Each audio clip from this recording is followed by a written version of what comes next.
Est-ce que la publicité, c'est quelque chose où il y a de la manipulation? Est-ce que la pub est manipulatrice? En fait, il faudrait déjà commencer par se dire que vous manipulez tout le temps tout le monde.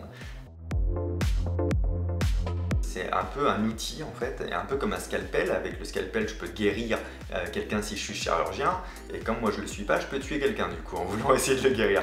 Donc c'est vraiment l'utilisation qui en fait. C'est intéressant d'utiliser ces formes de manipulation et de marketing qui sont très efficaces lorsqu'elles sont associées à un truc, c'est la sincérité.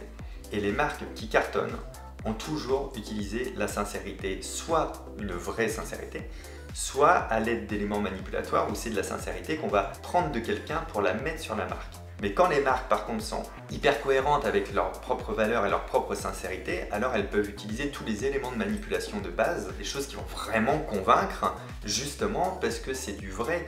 Et après, ils vont optimiser avec de la manipulation d'accroche, par exemple. Quelle couleur je vais utiliser, quelle forme je vais utiliser, qu'est-ce que je veux envoyer comme message global à la population pour dire tu es la cible ou tu n'es pas la cible de mon produit, et surtout comment manipuler le cerveau de la personne en face pour répondre à son besoin profond. Quand on achète par exemple un téléphone d'une marque avec une pomme qui est croquée, on l'achète.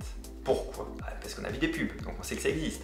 Mais pourquoi ce téléphone-là? La réponse ne peut pas être pour téléphoner, ou ça peut pas être parce qu'il y a plein d'applications, c'est toujours faux. En fait, la réponse, c'est un besoin psychologique profond, et c'est ça que cherche à toucher le publicitaire, de répondre aux besoins profonds. Manipulation, c'est pas forcément négatif, et mentalisme n'est pas forcément négatif non plus.